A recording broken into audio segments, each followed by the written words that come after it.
Words are about to be spoken on the Extreme Life of Matt Hardy, presented to you by the ad-free shows and podcasting networks. I'm John Alba. That's the broken one, the woken one, the spoken one himself, Mr. Matt Hardy. How we doing, brother? Doing good. Had to correct my cans real quick.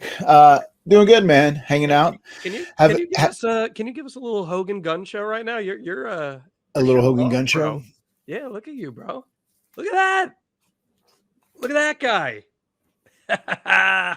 Look at this. I'm gonna go into that moose. I'm gonna go into that moose match like 203. Dude, that's awesome. I mean, it's cool. It's great. It's cool that I've been home more. I'm really dedicated to what I'm doing now too. So, yeah, I'm doing good. Just for a while, I was eating a little more to try and make sure I was working out a little harder, just to make sure that I retain muscle or whatever. But now I'm gonna try and cut it back down and cut down and be as tight as I can for this moose match. So, kind of all in this training deal right now. Dude, very motivated. Great. I got a point to prove. I'm seeing all the meet and greet photos you're taking and everything. I mean, you look good. You're crushing it right now, man. That's awesome. I think, just my observation, it feels to me like you're feeling really good right now too. I am. I'm feeling really good. I'm in a good place mentally. I'm in a good place in my life. I'm very happy. Not a lot of stress. The TNA thing has been a blast thus far. It's going to be fun when I have this match with Moose coming up shortly. And I can't wait till the match ends and people are going to be pissed off. I can't wait for them to be judgmental of me killing it out there, becoming the TNA champion and becoming the new face of the franchise over Moose. I can't wait. And I'm gonna bring TNA back to where it was. I'll tell you, I vanity searched you the other day on Twitter just to see vibe of what people. I'll tell you, you're winning some people over. Obviously, you're going to get the shit stirs, but there are a lot of people who are like, yo, remember when people were saying that Matt Hardy couldn't move? Like, look at his TNA stuff. So you're proving that I was wrong. You're feeling great. I am not, if you couldn't hear it in my voice, guys. So I do apologize if I'm losing my voice a bit here. You're the hardest working man in the podcast business right now. Yeah.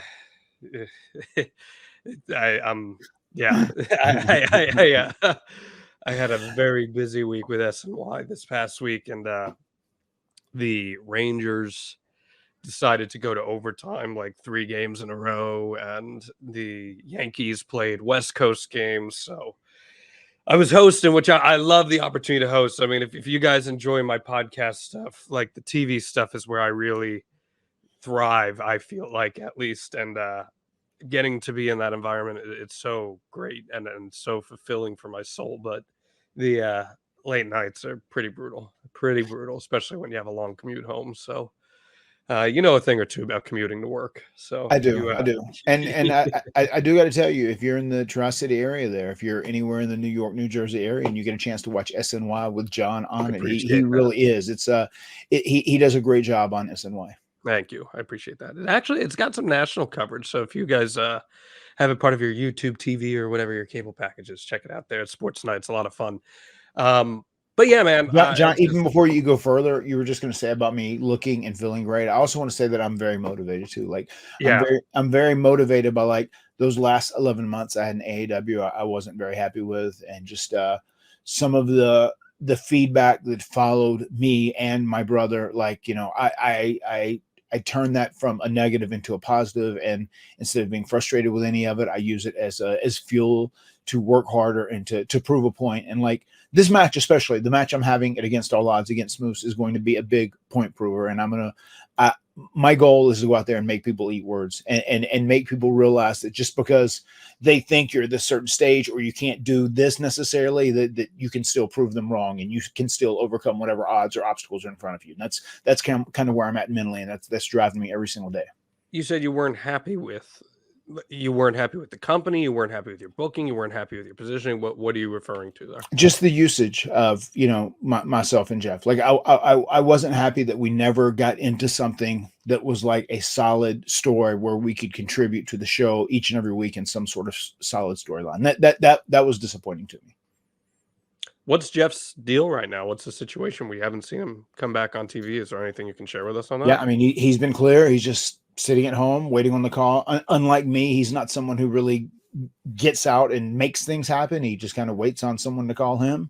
He's sitting at home just waiting on that phone call, jumping on the trampoline up and down with the dumbbells. But yeah, he's got till like mid-June or so, I think, and then his deal's up. So I guess we'll see if he ends up re-signing or not re-signing. Yeah. Who knows? I mean, hey, listen, he's such an easygoing guy that I'm sure the time at home with family and getting to do his music, I don't think he's complaining about that. No, he's not. He's very happy to be home. But I do know it's important to him too to finish up his career and our run on a high note. I know that is something that he wants to do. So that's it's going to be interesting. It's going to be interesting to see what happens, you know. And I'm very happy with my positioning right now in TNA, how I've been utilized. I have no complaints about it, and they've been a joy to work with thus far. And you know, it is what it is. And once again, life is one of those things. Not everything's ever going to go your way, right? But you make the most of whatever you have to work with, and that's what I do. That's what I've done for 32 years, and that's what I will continue to do for the immediate future.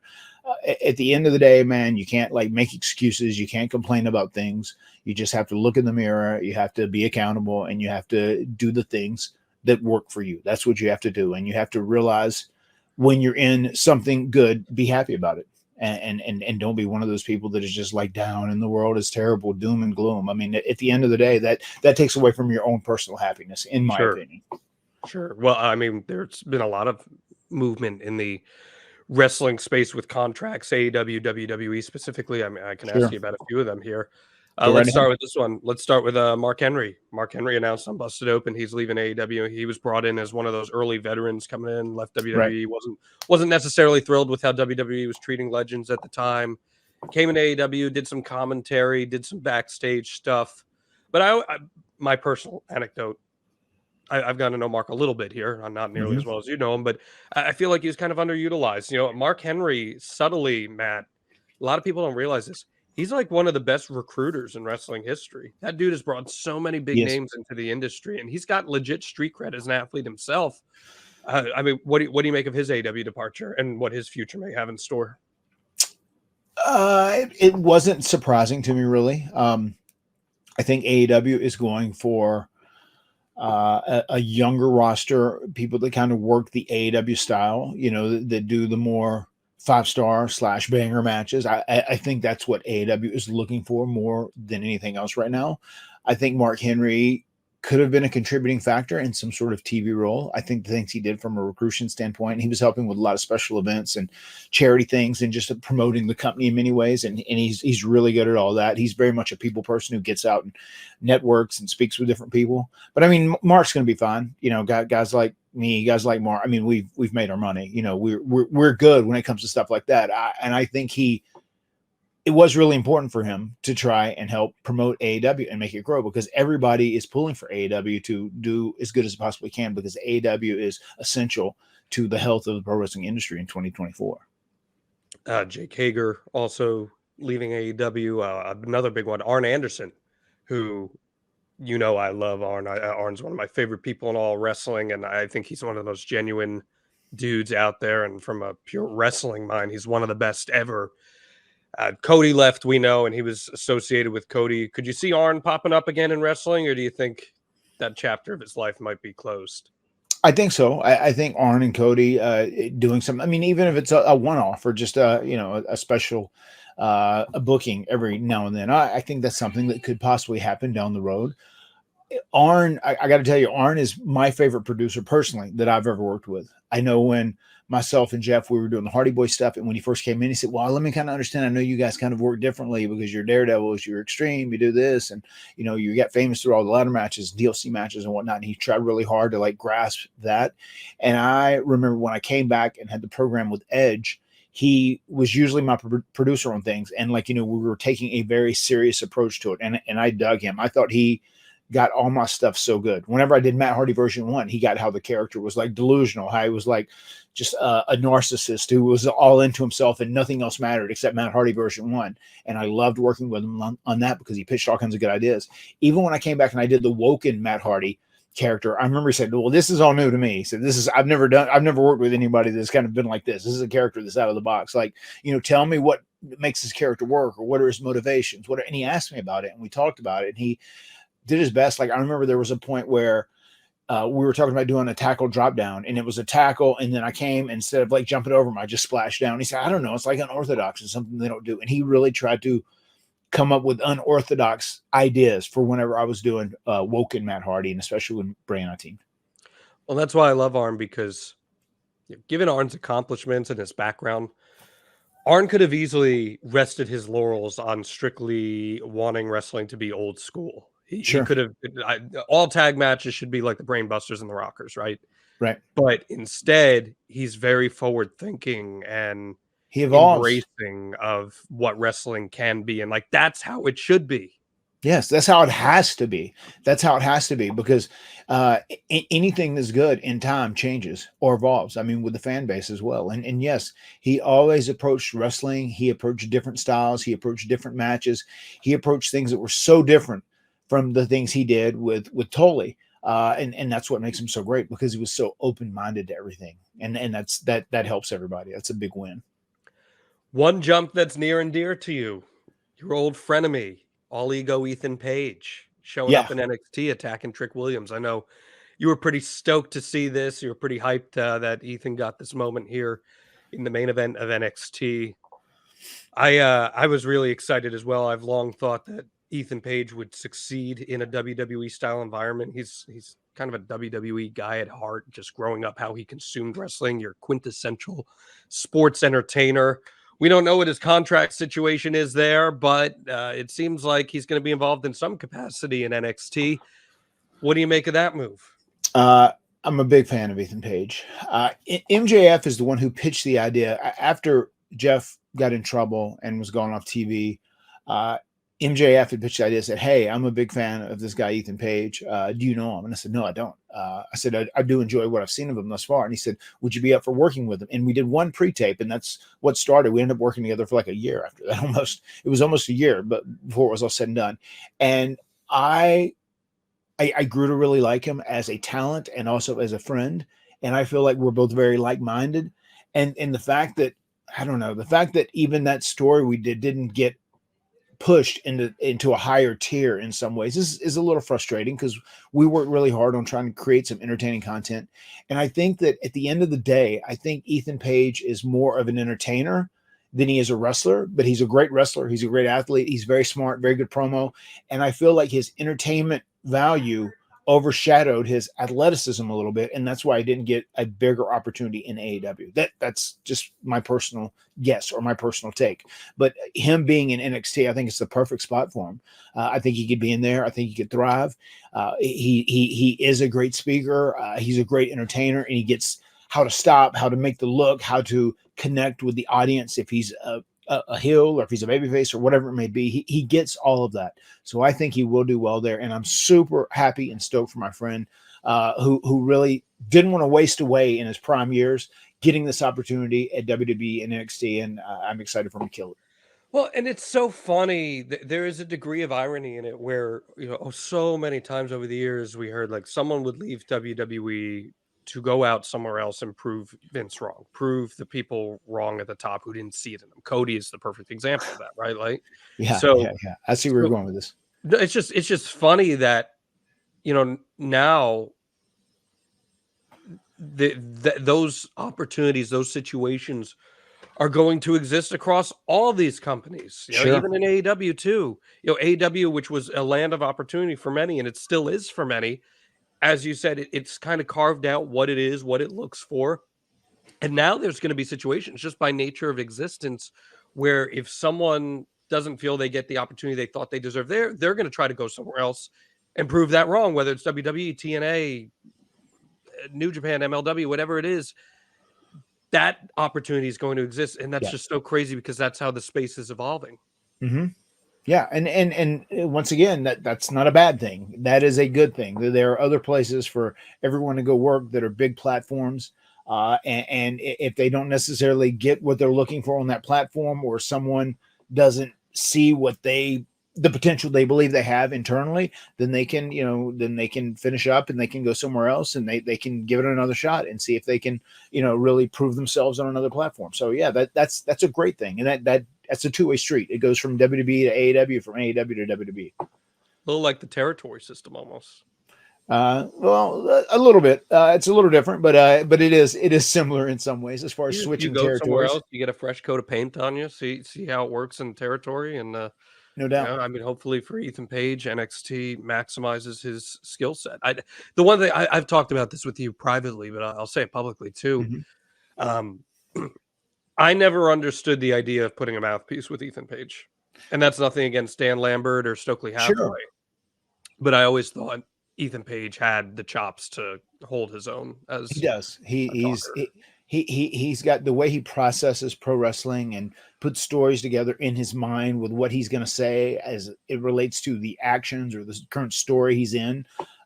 He's great with that. He's so talented. I mean, we were very like minded, which was so refreshing when we got to work together for so long. So I enjoyed it. I have nothing but good things to say about Ethan Page, and I wish all the best for him. Yeah.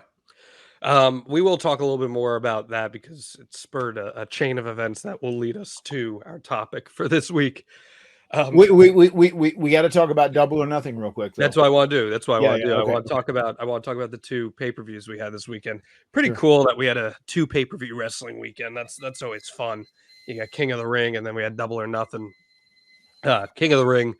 I know you didn't get a chance to see all of it, but I thought our episode last week on Saudi Arabia was really, really good, and we got some good feedback that people appreciated the different take on it, and WWE went out there. I thought they had a pretty good show, all things considered. Gunta and Nia Jax, your king and queen of the ring. Mm-hmm. Cody retains against Logan Paul. Any thoughts on this show or the winners of King and Queen of the Ring here? Gunther, big fan of his work. I enjoyed his work when I saw him earlier on, but just with what he's done and the way they have portrayed him, I think they have nailed his character and just how he should be utilized on TV. I think they've got that down to a science. So kudos to the WWE creative on that. So I dig that, and I'm cool. I'm cool with Nia Jax winning. I think that's great for her as a heel character, and as for Heat, and just it's going to piss people off, which is the intent in many ways, So yeah, I'm way cool with that. I thought they might split. I thought it might be like a heel and a babyface, but they went with 2 heels, and I'm good with that.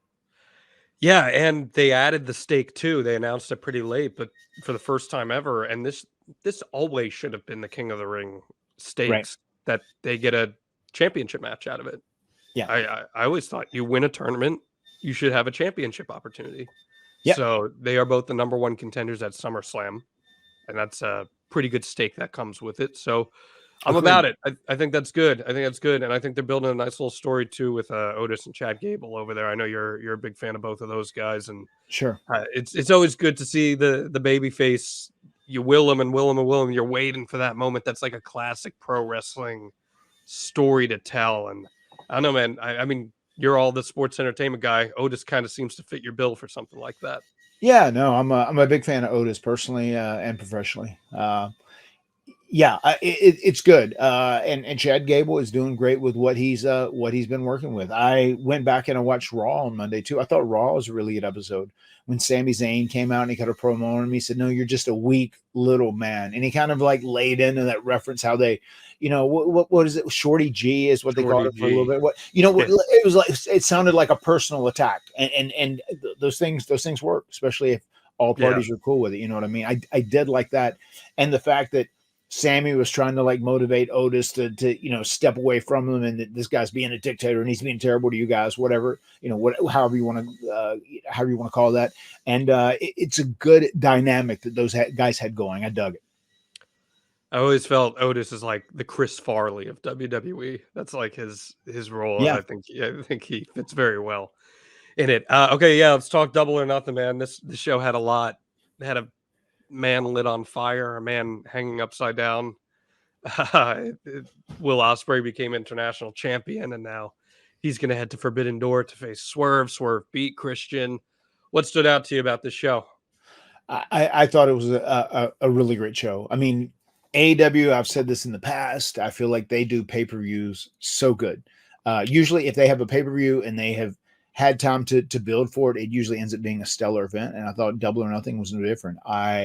loved the variety in the show. I thought Anarchy in the Arena was what it needed to be, just like chaos and bedlam, and the fact that they were playing the music. I thought there was a lot of entertainment value in that as well. As you know, they started playing the music, and then Daniel Bryan shut them down and was playing the final countdown, and then he said, "You can't play that. It's so many hundreds of thousands of dollars every time it's on loop or whatever."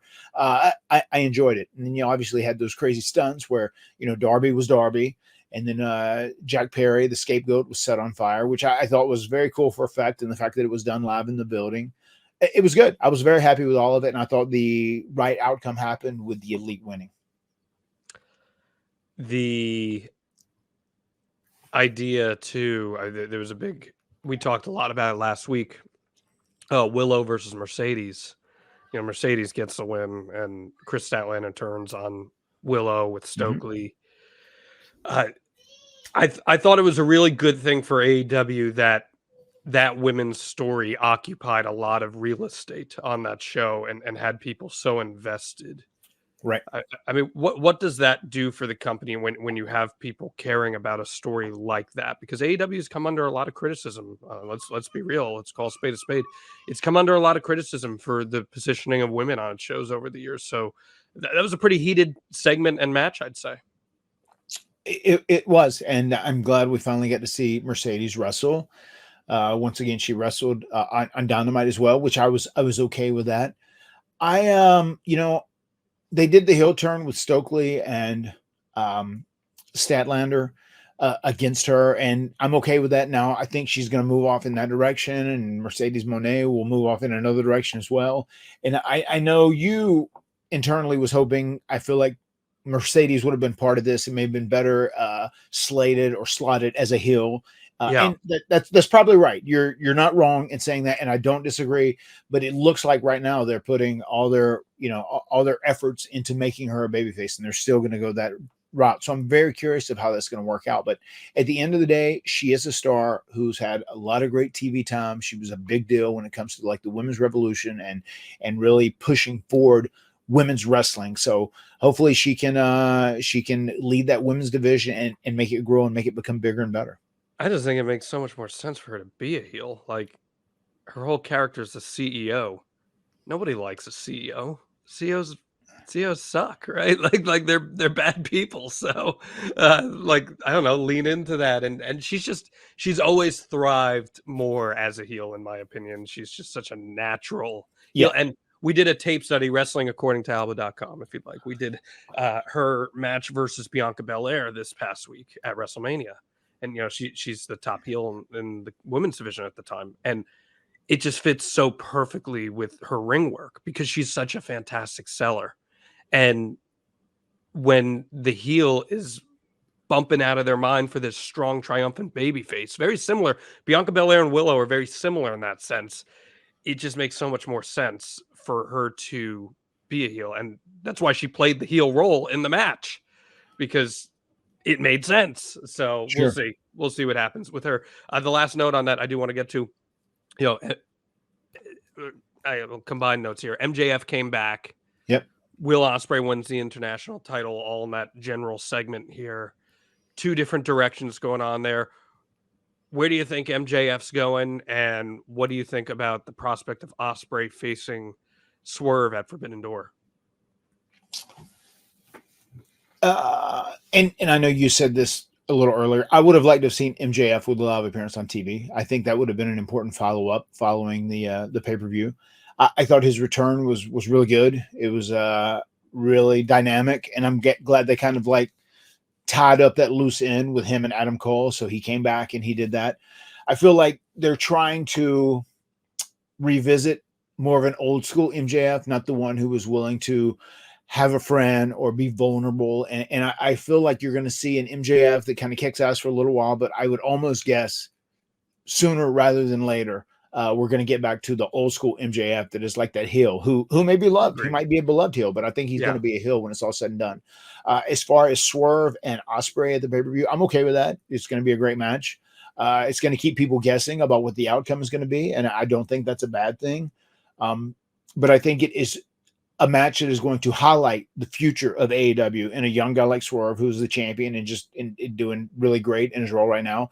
And then Ospreay, who is just taken AEW and the pro wrestling industry by storm since he's came in. So yeah, I think it's a big match. And I think that stands out as being something special in Forbidden Door. That's why a lot of people, though, are upset that this match is happening now, because they feel Ospreay has so much momentum that if he goes in and loses to Swerve, like he's losing his first challenge for the title.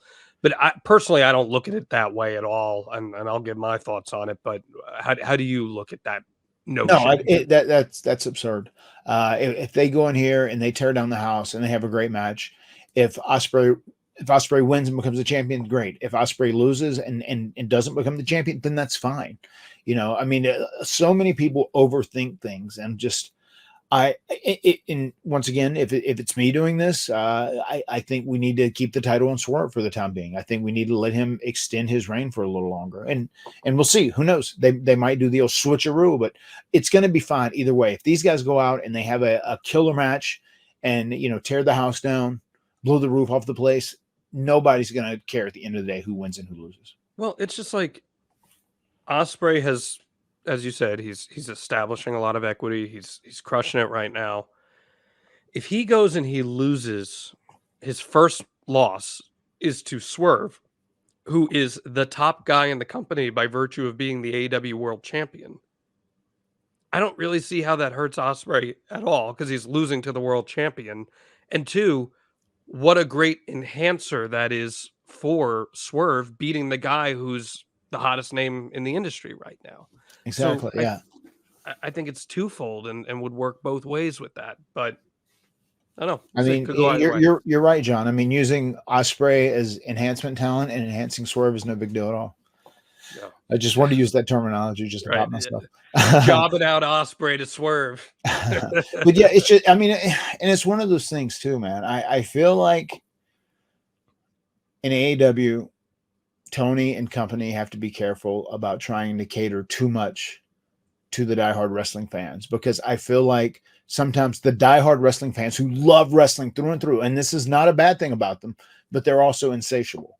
I feel like you need to keep your product fresh on every level across the board. And I feel like to make it sustainable, you have to have entertainment.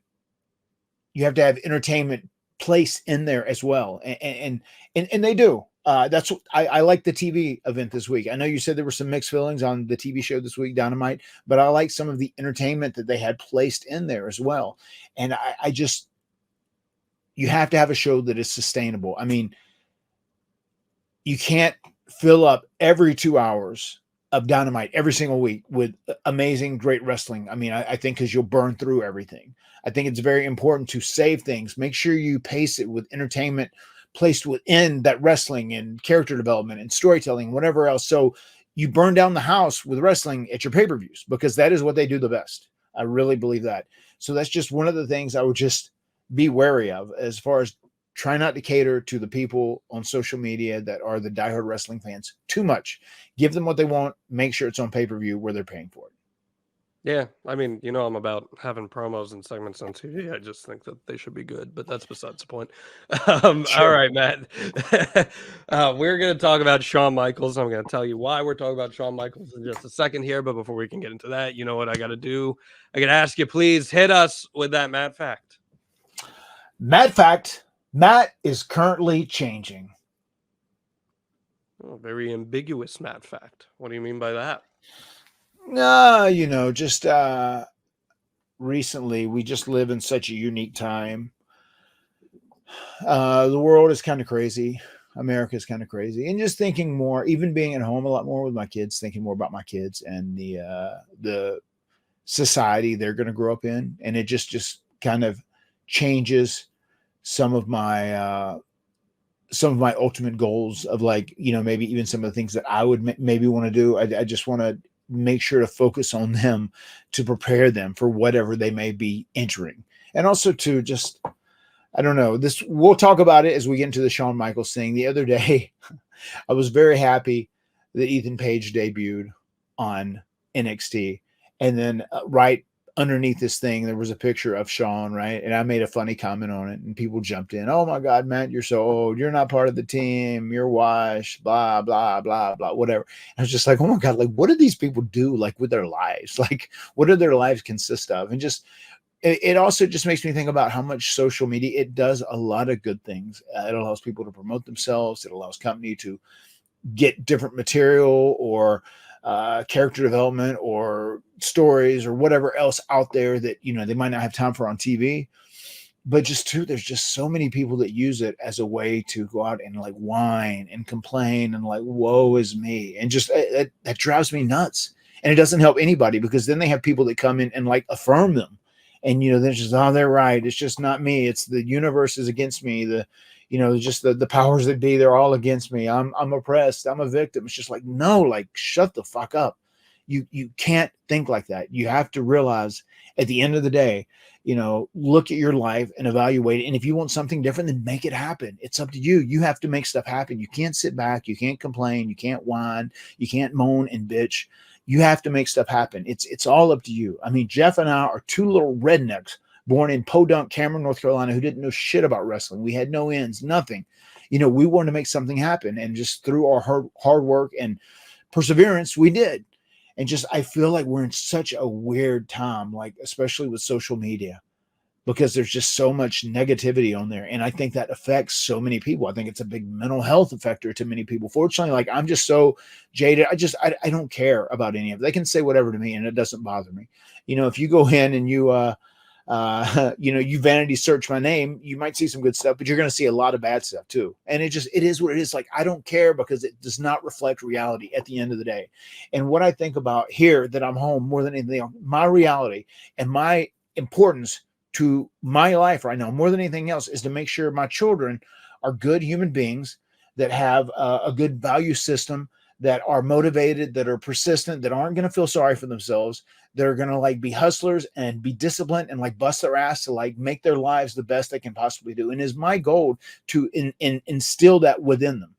And I just feel it's very frustrating to see such a weird vibe on social media of people who don't want to be accountable, who don't want to like step up and like look into the mirror and be accountable for themselves and like work hard and bust their ass to make something happen for themselves. I that's something that bothers me right now. And that's something that I am driven to change within my family and the people that I can, my children. Yeah, man. I mean, listen, I agree with you. You know, I mean, one thing you have to remember is a lot of those people are just bad faith. Like, there's just a lot of bad faith behind all that. Of Like, course. it's never stuff that they would say in person or No, anything of that. there's never been someone that has said Yeah. something to me online and then also came and said it to me in person. I've never heard any sort of, any kind of insult, or someone slamming me in real life. That has never ever happened, and it never won't. But it's just that they have the platform to do that now, and they're able to do it. And there's Except not really Perry Saturn, apparently, according to to that quote. That was wild. I had no idea that you had heat with Perry Saturn back in the day. I mean, I didn't really have heat with him. I remember, you had buzzed me on that deal. The one thing I was just going to say is I know whenever he came in and he was working, we worked with him and Chris Benoit some. We worked with him and Dean some as a tag. I felt like Perry was trying to instruct myself and Jeff on how to wrestle. And my problem I had with it, and I was very vocal and I vocalized this to him, is just he was trying to tell us how we should wrestle. And I was like, bro, we like got ourselves over wrestling like this in the WWE, and we have to stay true to what we are as Team Extreme Hardy Boys.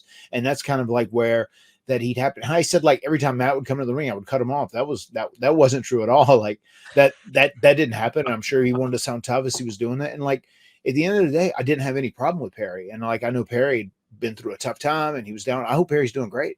I mean, once again, I've said this before, and you know this, like life is too damn short to like harbor any kind of hate. Like I don't have hate in my heart for any human being. And that's the person who despises me and wishes for my death every day. I don't care. I wish you well. I wish you the best. But the stuff with Perry was very funny. It's just, it seems very antiquated too, especially because it was 20 years ago. But like, I hope Perry's doing well. Perry, if you happen to hear this, I hope you're doing well. And I wish you nothing but the best. It's very bizarre. I've never heard anyone talk about you like that, so that's why I was like, huh. Yeah. That's very strange. Half the time it's miscommunication, right? Like that's half of our issues in life is miscommunication. So Yeah, a lot of times it is, and just people being on two different pages, and then there's wires that get crossed, and there's miscommunication, and it becomes something it wasn't originally. yeah. I mean, he was supposed to be the guy from the Radicals. They thought he was going to be the breakout of everyone, not Eddie, not Benoit. They thought it was going to be Perry Saturn, and as we know, that trajectory did not pan out. But hopefully, he's doing all right. And like you said, he's gone through some stuff in life, so hopefully, he's doing okay. Yeah. But I do want to get to what you said. You said that Shawn's cooking, and Yeah, it got me thinking. I was like, man, like, yeah, Matt Hardy's an old boomer, but he's got a good point here. It's so funny because he made it the profile picture of him in a chef's hat. Like, that's outrageous, and it is very obvious. They say, oh yeah, well, this was a good NXT or whatever. Like, I'm cooking, as the kids say, and that's literally what my joke was. Yeah. And then you very much you dad joked him. You dad joked him. Yeah, I mean, it was just and what I'm not super close with Shawn. Like, I always got along great with him. I had a good relationship. We don't text, we don't stay in contact. But it was so funny. I thought it was so funny that he made his profile picture. I couldn't resist making a good old lame dad joke. Well, I mean, they brought in Jordan Grace for that show too. Yeah, I mean, that's awesome. Jordan Grace coming through the proverbial forbidden door to work with Roxanne Perez. That's great stuff. But it's so funny because off air we've had this conversation, but thinking of where Shawn Michaels is now, and let's have it on air, versus the Shawn Michaels that you were introduced to during your enhancement days, sure, are two polar opposite people.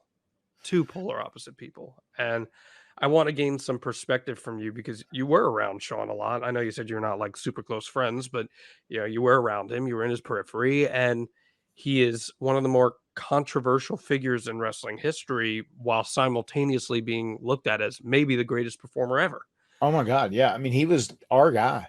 I mean, I love Brett, and I thought I was more like Brett, especially after we started working more. I was more of the solid guy than my brother Jeff was, but like, we both really admired Shawn, and Shawn was very inspirational to both of the Hardy Boys. Like, we loved what the Rockers did, and that was probably our initial motivation, inspiration to be a tag team and kind of wrestle that particular type of style. So yeah, Shawn was hugely influential in both myself and Jeff's career.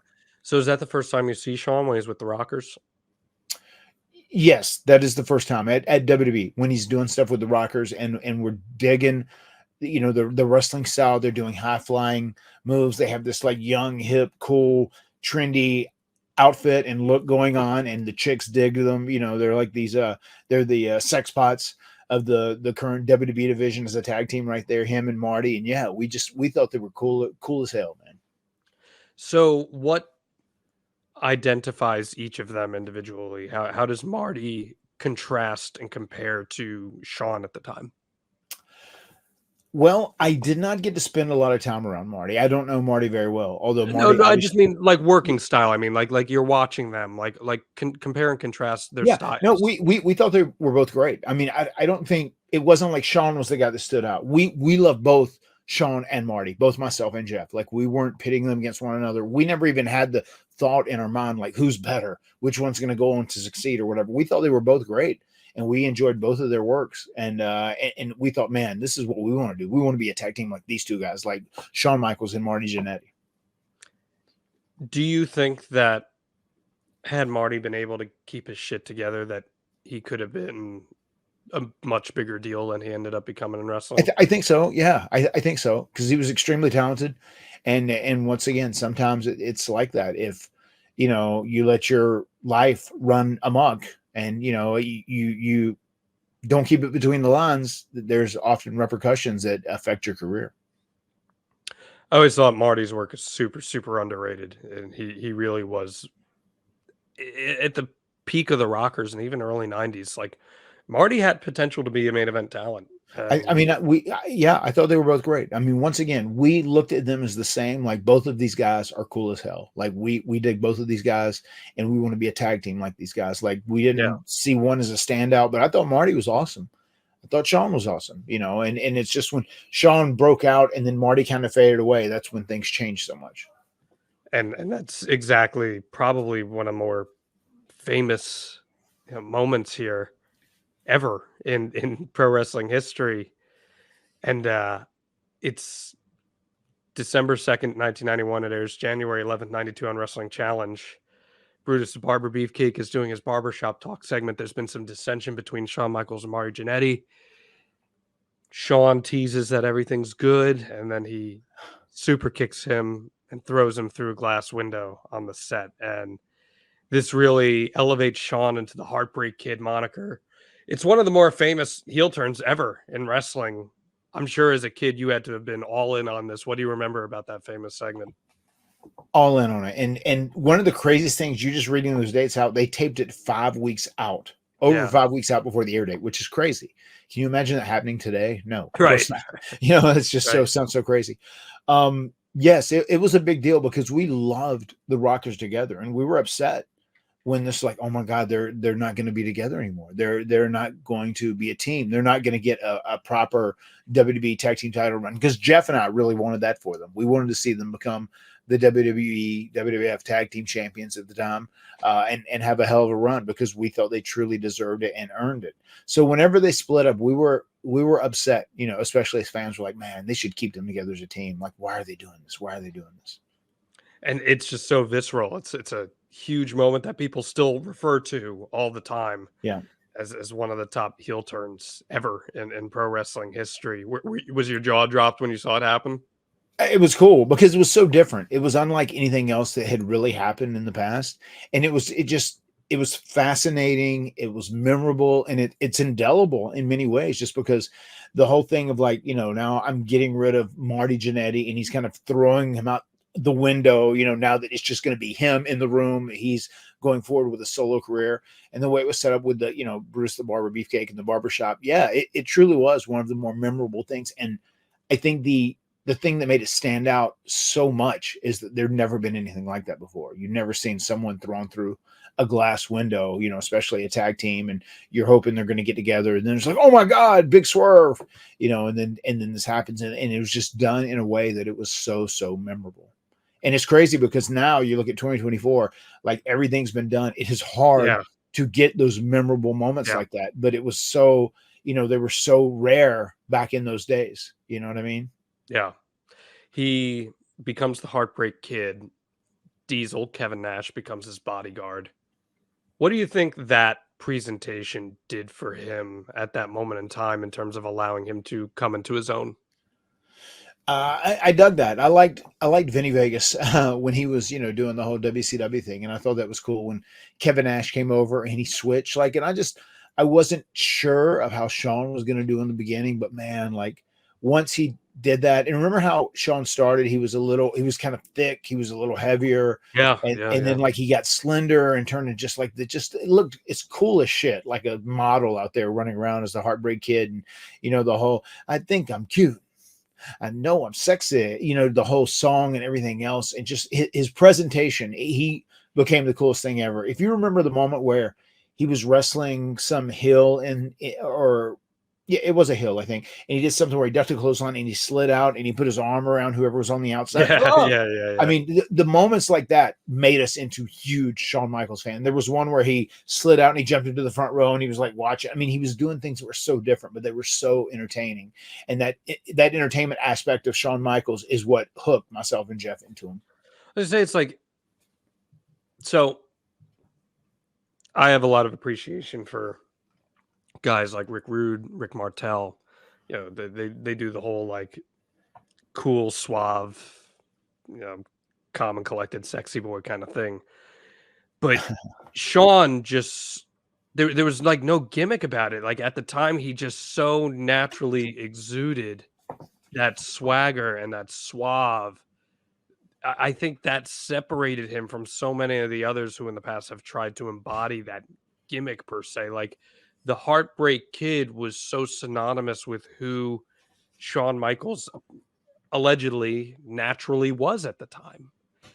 You know, this is around the time that you're coming into WWF as an enhancement guy. Do you have any early interactions with him that you remember?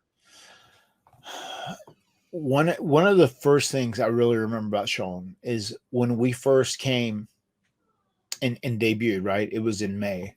It was May 23rd, 1944. That was the first time Jeff and I ever walked in. 1944.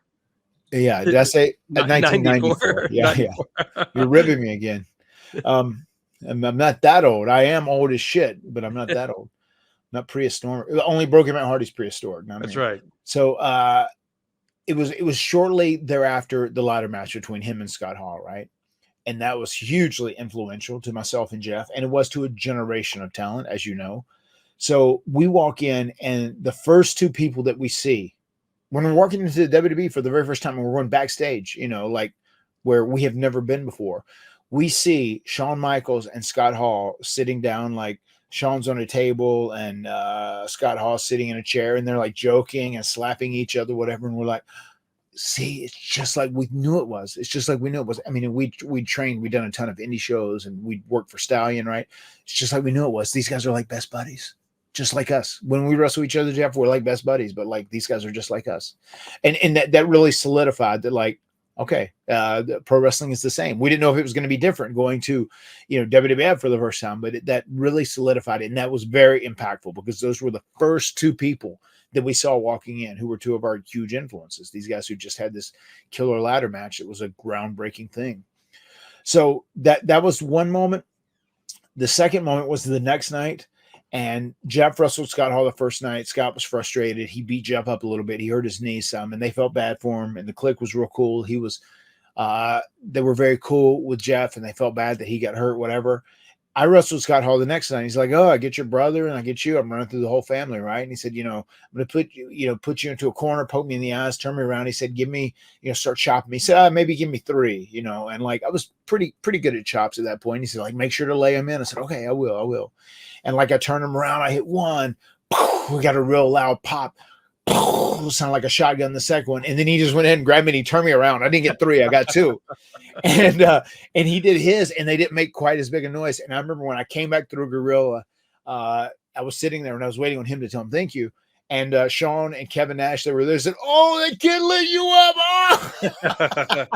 And they were like laughing at him. They said, "Good job, kid, you lit him up." He said, "Look at that, he gave him 2 chops." I said, "Well, I was going to give him 3, but he said, oh, he turned him around early too." Oh! Yeah, and they were like, they were just fucking with him and ribbing him. Yeah. It was so funny, man. And they were like always cool to Jeff and I after that. And, you know, they had this love for Jeff because his haircut was like Vanilla Ice, and, you know, they called him Ice. That was his name going forward. And, you know, there was a bump, bump, bump, bump, bump, bump, bump, bump, bump, bump, bump, bump, bump, bump, bump, boom. And that was like their thing. And anytime we were there, if there were some guys that like they were talking to, said, "Oh, well, I've just got an enhancement." I said, "Get the Hardys, get the Hardys. They'll take great bumps for you. Get the Hardys." And that was very cool. That's a great story there. Tell me about the ladder match being so influential. Why was it?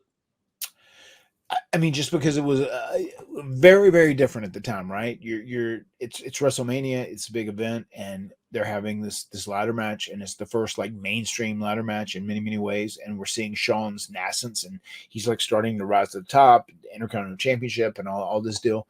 So they have this match, and we had no idea it was going to be with Scott Hall in it or Razor Ramon in it, because, you know, him being a bigger guy, like, is he going to thrive in this environment, whatever. And just the fact that they would climb off the ladder, get pushed and fall. And it was probably, I would probably say what fueled our love for it more than anything else is just like Shawn's bumping and selling within that match. And like, once again, Scott Hall, he carried his in too. But that first ladder match, it had a hold on me and Jeff. And that kind of changed the way we thought about things. We would do independent shows, and if we would work for a promoter more than one time, we'd say, "Hey, if we have a match and we end it, can we come back and do a ladder match next time?" And we got to do that. And we were doing ladder matches in front of 30 or 40 people, which ultimately led to us pitching the idea like, "Hey, Jeff and I, we can do good in these ladder matches. It's something that is better suited for smaller guys like us. Like, if we could get into this with Edge and Christian, we could make something special happen." So, you know, it definitely played a role in our inspirations in how to tackle our style and like the kind of matches we would thrive in. And, you know, without that first ladder match and us having those ladder matches on the independents, I don't know, does the tag team ladder match at No Mercy happen? Maybe not. Good to see you, old Gang Grizzle at Double or Nothing too, by the way. Oh my God. So happy to see Gangrel. So Sucks about Copeland's injury, but the old Gang Grizzle showing up, I'm always happy about that. Yeah, no, it was great that he came in and he like made a little comeback on the House of Black, on the His of Blizz.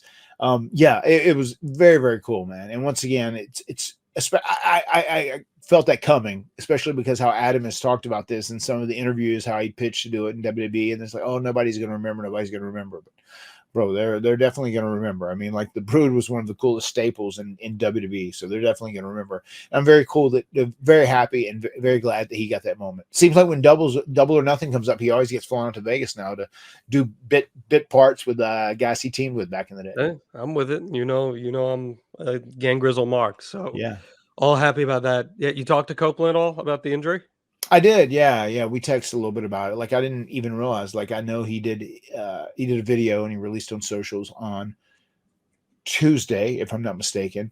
Whenever I saw it as I was watching the pay-per-view, I was actually flying back home from Atlantic City and watching it.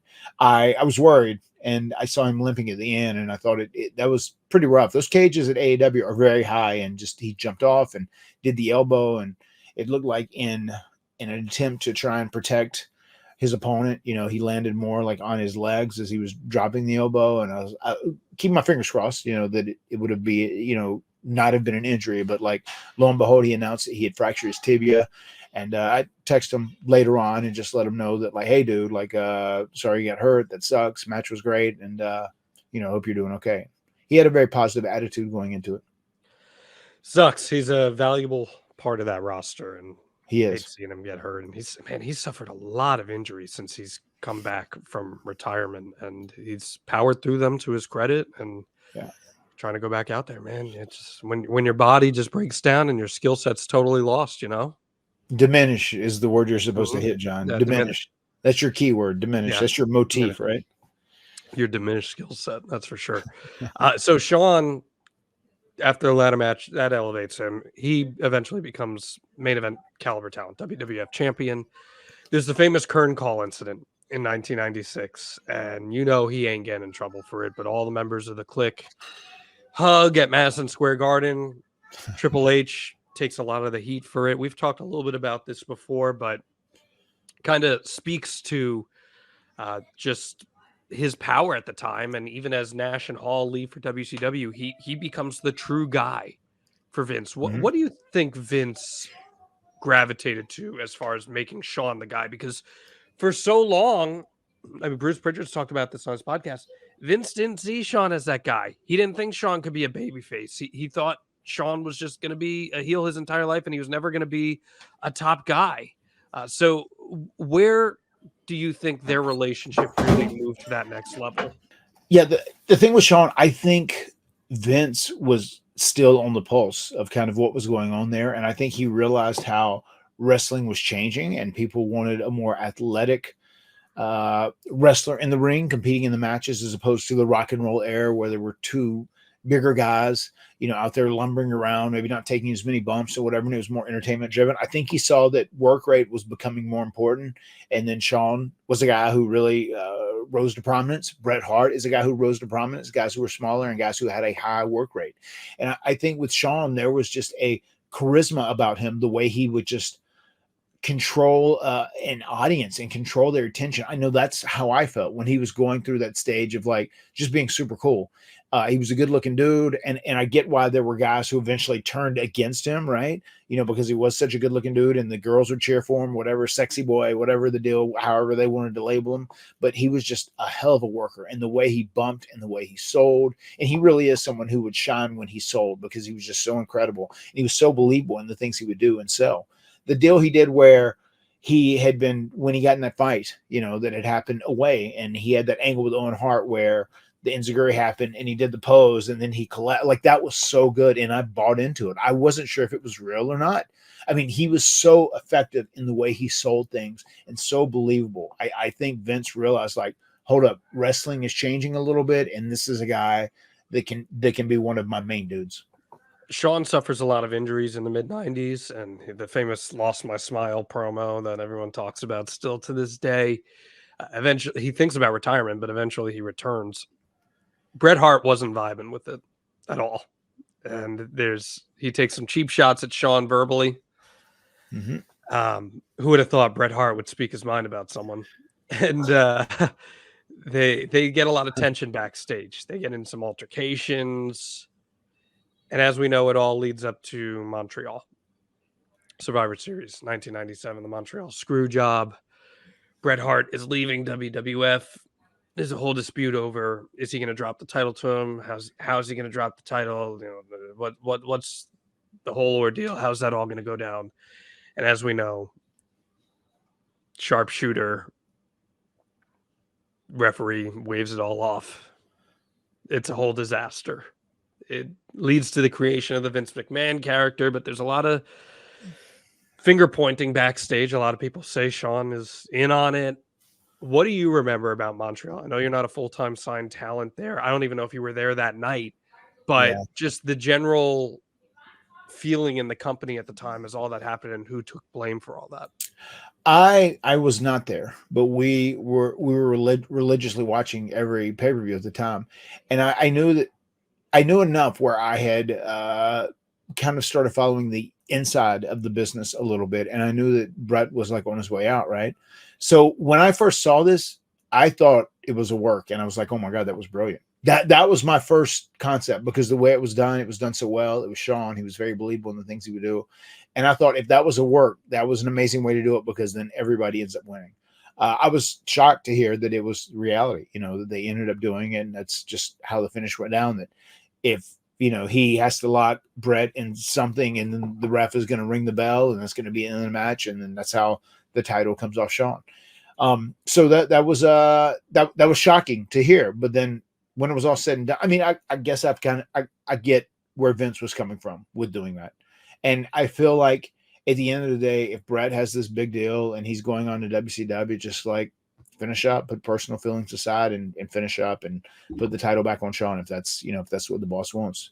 That's kind of my perspective, but to each their own. I really thought in the beginning it was a work, and if it was a work, it would have been brilliant. But did that affect the perception of Shawn though backstage? At WWE, I don't know. I don't know if it did or not, really. I mean, I wasn't around a lot. It didn't change. No, but you guys are there not that long after that. Yeah. It didn't change my perception of him. And I feel like he wasn't there full time whenever we started on the road with him full time. He was already gone because of his injuries and whatnot. But I feel like people probably, because of some of the things Shawn would do in his personal life, if he was altered, or if he was mean to someone, or he was trying to sabotage someone, or he was doing something political to someone, I feel like the Bret Hart thing was probably more understood in WWE, because they were like WWE people who were playing for the team WWE. So they kind of understood his motivation behind doing that. That would be my take. Whenever he came back, people just seemed, they were very refreshed, because it was like a breath of fresh air, because you had a different Shawn where you didn't have to worry about the problematic guy who, might be in a strange state of mind, who's going to like cut a promo on you, or who's going to sabotage you, or going to do whatever to you. And they were really happy to have him back. And it's so funny, because we had no idea what his physical status was going to be when he came back. And I remember we thought in that first match, I said, I bet he'll undersell like how he's doing stuff, especially if he's healthy and he's wrestling again, just so he can go nuts, for the next year or whatever it was. And lo and behold, it lasted way longer than that. And I feel like he did. He probably played up his injuries, that they were worse than they are, and that he isn't going to be able to do as much as he used to do, whatever. But he was still great. And I got to tell you, I loved him just as much when he came back from injury as I did during that first period, because I thought he was fantastic. Yeah, before I get into any of that, I want to talk about the injury. He has the back injury in the match with The Undertaker at the Royal Rumble 98, and he ends up working through Mania, putting Stone Cold Steve Austin over. So, I do think that's something that Shawn gets a lot of shit for, that unfairly everyone looks at him, oh, you're the reason for Montreal, but like, he did everything he could to put Stone Cold Steve Austin over. And that was a huge, massively important thing to happen. So he does go away. And the biggest shame of it all, Matt, we miss out on a ton of matchups in the prime of the Attitude Era with Shawn. Like, we don't get Shawn Michaels versus The Rock, We don't get Shawn versus Triple H in the year 2000. Right. You know, we don't get Shawn versus Kane when Kane was a big monster coming up. You know, it's just a lot of what if and like what could have been. And it's amazing that there was so much talent in the Attitude Era that they were able to overcome that loss of Shawn. But that could have been a massive, massive, devastating loss had they not manufactured the amount of talent that they did at the time. You ever think about what we missed out on during that period? I mean, yeah, I was just personally such a big fan of Shawn, so I hated to see him go, you know. But it's one of those things. Wrestling is such a unpredictable occupation. You know, you can be hurt, and that's why you have to enjoy every single day that you have doing this, especially when you're ancient like I am. You know, when you're ancient like Jeff or Edge or Christian. You know, you have to enjoy every single day you have doing it, because every single day could be your last in many, many ways. So yeah, I don't think about that much. I just think that I'm happy he got to come back and he did heal up enough, and we got to see some great Shawn Michaels stuff for years, which was amazing. Had Shawn changed a lot as a person upon coming back? It seems like it. I mean, obviously I was around him a lot more during, you know, when he came back during his second run, you know, after his injury. So yeah, he definitely has. And you could even tell the vibe towards the way people reacted to him was different. They felt a lot more comfortable talking to him or suggesting stuff or asking advice, whatever it may be, where I felt like the first time, and I wasn't there, I never worked on him, you know, in a real personal level, but you know, some people looked at him as a menace in some ways. September 19th, 2005. It's a Raw taping in Wichita Falls. Mm-hmm. You listen to this match. This is crazy. You team with John Cena, The Big Show, and Shawn Michaels against Chris Masters, Edge, Kurt Angle, and Snitsky. A smorgasbord of talent there. But Team Hardy there is pretty crazy. Cena, Shawn Michaels, and Big Show. It's the first time you ever work with Shawn Michaels. What do you have any memories of that opportunity, or just what do you think about getting to work with someone who you really grew up admiring? I mean, it was great. It was cool how they like combined the pay-per-view matches from the night before. Was excited to team with them. It was obviously a big honor. Anytime you're, you know, teaming with someone that you grew up being a big fan of, that's always a huge honor, and you're always happy to do it.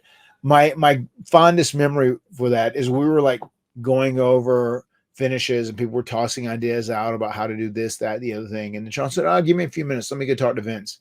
And then he went to Vince and he convinced Vince, which people didn't think it was going to happen.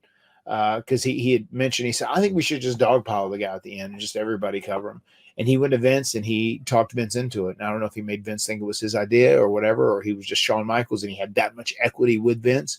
You know, he said, "We'll just do a deal where, you know, Show jump on top, and then Matt, you jump on top of him, and then John on top of him, and I'll sit up on top of the pile. We'll dogpile and we'll get the 1, 2, 3." And we're like, "Oh, Vince is never going to go for that, right?" And he comes back and says, "Okay, well, I sold him on it." He said, "That's going to be the finish." And I was like, "What?" That was amazing, you know, and it was still cool. I still see that every so often on socials. People will do that where we dogpile Edge and pin him at the very end of the match. It's that was a cool moment, and the way like Shawn walked in just like so carefree and came back and said, "Okay, I talked him into it. It's a go." It's quite a statement to the amount of power that he had. Yeah. And you know, you guys, we've talked about this in the past, so I don't want to get too far into it, but you know, you teamed with DX at Survivor Series. I know that was a really special match for you. Yeah. And even there was a house show match too in 2007 after WrestleMania. I can't believe this match exists, but it's Shawn Michaels and the Hardys versus Edge, Lance Cade, and Trevor Murdoch. And, wow, that's amazing. Just I'm not expecting you to remember much from it. It was just I don't even remember having that match. Yeah. In all actuality, is a European tour, and you guys have the match together. So just what a cool nugget that is. Like the Hardy Boys teamed with Shawn Michaels, just straight Very up. Cool. And I'm sure at the time that probably was pretty cool for you guys. But you know, as we get to the end of this conversation, the one thing I'd really love to pick your brain on is Shawn Michaels' cerebralness as a worker and how he lays together a match. We know he's Mr. WrestleMania. He puts together all these incredible matches. Sure. Now we're seeing an NXT where he is putting together great matches and finishes. Some of the best finishes of wrestling in the last year have come from NXT matches that I have no doubt Shawn Michaels is a part of. So take me through it, Matt. Like, why do people look at Shawn Michaels and say that's one of the greatest performers of all time? There's a lot of great athletes in wrestling. There's a lot of great people who are good promos. So what does Shawn Michaels have, and what did he have that puts him in that top tier? Because he's a chef, John. I mean, he's That's cooking, right. like all the That's cool right. kids say. That's right. No, I mean, he really does have just an unprecedented mind for the process of pro wrestling, the way things work, the way you incorporate telling a story with different moves and different actions, and what makes those matches work. And it's so great to see that he's been able to make the transition from doing that for his match, now that he is taking a whole roster and putting together shows and like, well, this would work here, and I think we could slide this in here, and if this guy did this promo and said this and started going down this road, I think that would pay off for them, and we can move this guy closer to that. I think he's very smart at looking at all the pieces of a wrestling show, much like if you're looking at all the pieces on a chessboard, and you like think, well, how would I move them to be the most effective? How would I optimize every single move? And that's what he does, literally, week in and week out with NXT. And I think he's very smart. I think to him too, it's probably a challenge. Like, you don't have to give me people that are like, have great name value, that have had tons of TV time, that are established and known. Just give me talent who are talented, and let me do what I can to build them and put them in positions to succeed. And I feel like what Shawn has done is he's been so good at being a worker himself and understanding how to put himself into a position to succeed in the context of a performance of a wrestling match, integrating character and wrestling and moves and selling and heat and everything else. He's able to do that now with every other talent, which makes me think like Arn Anderson. I said that earlier. He worked really hard to understand every different aspects of character, whether they're a very serious character, whether they're a vengeful character, whether they're a comedy character, whatever their particular strength is. I feel like Shawn is really good at having an understanding of all that and being able to incorporate and integrate their greatest strengths and putting them into a position to succeed on the NXT program. Just imagine you're 21 years old, you get signed to WWE Developmental, and that's where you're getting exposed to learning the ropes of the industry, like from underneath, right? Shawn Michaels. Yeah. I mean, that is, once again, obviously Chris Jericho is using the learning tree, but there's no better learning tree than a Shawn Michaels too, especially on the WWE NXT side, to be able to sit there and listen to Shawn Michaels and be able to be allowed to pick his brain and let him interact with you and give you advice and suggestions and like kind of like lead you through what is going to work best for you in his opinion is just an absolute godsend as a young talent. Is Shawn Michaels the greatest performer in wrestling history? I have said this many times, and I think he is, especially for a guy of his size. I mean, there's different categories you can judge other people on, but especially with me personally and what appeals to me personally, I would probably say Shawn is the greatest overall performer of all time. There's a fair argument to make about that. He could put on the banger. He could be the entertainer. Yeah. He could talk. He could be a tag guy. Checks off pretty much every box. And also too, the way he could sell different scenarios into making you believe it. Even that I've lost my smile, promo, and the thing he did with Owen Hart, where people weren't sure if he really passed out or not. There's so many things he has done that just are so believable, and they blur the line between fact and fiction. So he's a master of that as well. Give the Extreme Life faithful one Shawn Michaels match they should check out this week. What's your favorite Shawn Michaels match? I'll tell you a match. It's the first one that popped in my mind. Is go back and watch. It's In Your House, if I'm not mistaken. Shawn Michaels versus Mankind, which was a real crazy. Oh, what a great match that and is. we were so into it. That was when we were coming up in the business, and we thought it was so great, and we were so happy for Mick too, because Mick was always a sweetheart to us. And they went out and they had just a nuts match, and it was great because it wasn't something you typically saw in WWE programming. Yeah, that's In Your House Mind Games. Yes. That is a great match. It has a shitty finish, and it sucks because the match is so good until the finish. But it's like a classic Vince McMahon finish. But the match itself is fantastic. I agree. Great pick. Really good pick. That's old school Shawn. For me, I always go to his WrestleMania match with Kurt. I think that's one of the greatest WrestleMania matches ever. So I always go with that. Good stuff, Matt. Good stuff here. I encourage everyone, if you want to get on board with the Extreme Life of Matt Hardy, advertisewithhardy.com is the place to do it. Promote your business to the extreme. Get it out in front of thousands of listeners and viewers every single week on the Extreme Life. I do apologize again to everyone. My voice almost gave out on me this episode, but we got through it. Anything else you want to add, Matt? No. Just very excited about the next few weeks of TNA television. The people who are watching this on Friday morning, they just saw what happened, and Moose took me out, and he hurt me very badly, obviously, but fortunately I do have a lake of reincarnation on my property. Oh, and I just saw someone sneak in. You have a Barty Hardy too. We have a Barty Hardy here. And if you're a fan of Barty Hardy and all the other Hardy kids too, you might even see them pop up on TNA programming. Who knows? Oh. Yeah. Bye. Yeah. All right, you're naked. You better get out of here. Yeah, we need the advertising money here, Barty. But good stuff, man. Looking forward to it. That sounds great. Yeah, man. Good stuff on Shawn. Looking forward to seeing what's next for you this coming week. The world of pro wrestling is ever changing, so you never know. And June 14th, Chicago, Illinois. Myself and Moose, we're going to be having a match. It's going to be nuts. It's going to be crazy, and I'm very much looking forward to it. I have a lot to prove in that match, and I plan on proving.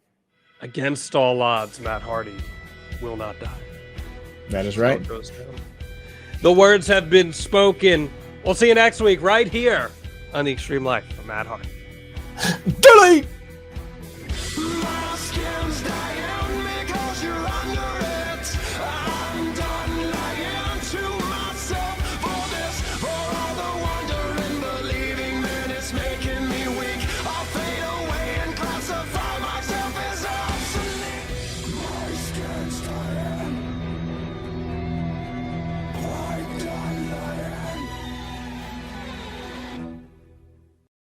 Hey, this is the National Treasure, Nick Aldis, and I am recommending that you go to savewithconrad.com for all your home buying needs.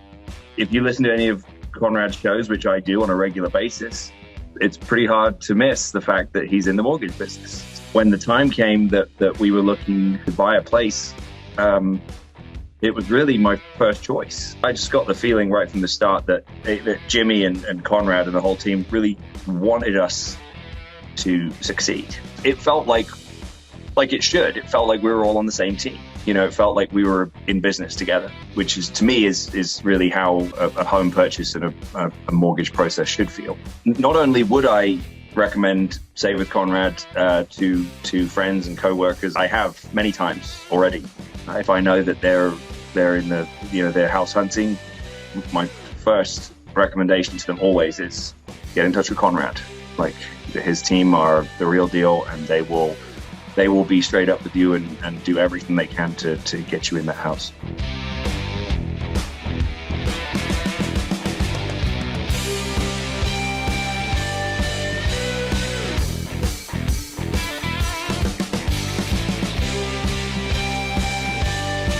NMLS number 32416, equal housing lender, savewithconrad.com.